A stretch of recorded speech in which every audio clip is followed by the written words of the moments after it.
next matchup in the featherweight 145-pound division.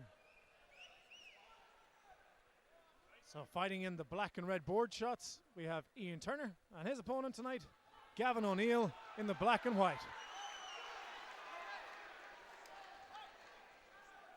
And a difference in stature from the off mark, you can see it's a one taller, rangier guy. See if he can utilise that in his striking game. And Ian Turner seemed extremely amped up before this fight got started. He was banging on the cage and shouting as his opponent was being announced. We're interested to see how that energy translates now in the cage. Yeah, and quickly they've got into the clinch game from this position. And it's O'Neill who has the better positioning, and he's just landed a good knee to the head there. And Ian seems to be using a lot of energy here in the clinch. Yeah, but he's punched his way out of it, and now he's got the dominant position on the cage, looks for a takedown.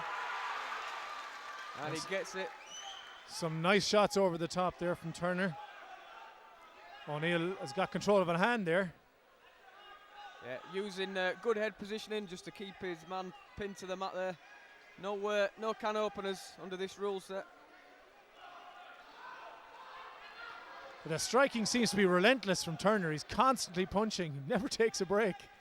Yeah, O'Neill is just switching his hips off at the side there, looking to maybe set up a submission. And Turner's not quite savvy and squared himself up to it.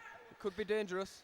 I guess that's one of the risks you take when you focus on the striking so much, that there's a chance they'll sneak a submission in past you. He looks like he's righted himself now. Yeah, and that's the position he needs to be in if he's on top in the guard. Nice and square on with the hips, and he needs to keep following his opponent's hips from the bottom. Both guys looking to throw some shots, but obviously the momentum and gravity is on the side of the top man. Yep, Ian Turner looks like he's going to be catching the eye of the judges at the moment. Seems to be doing most of the work.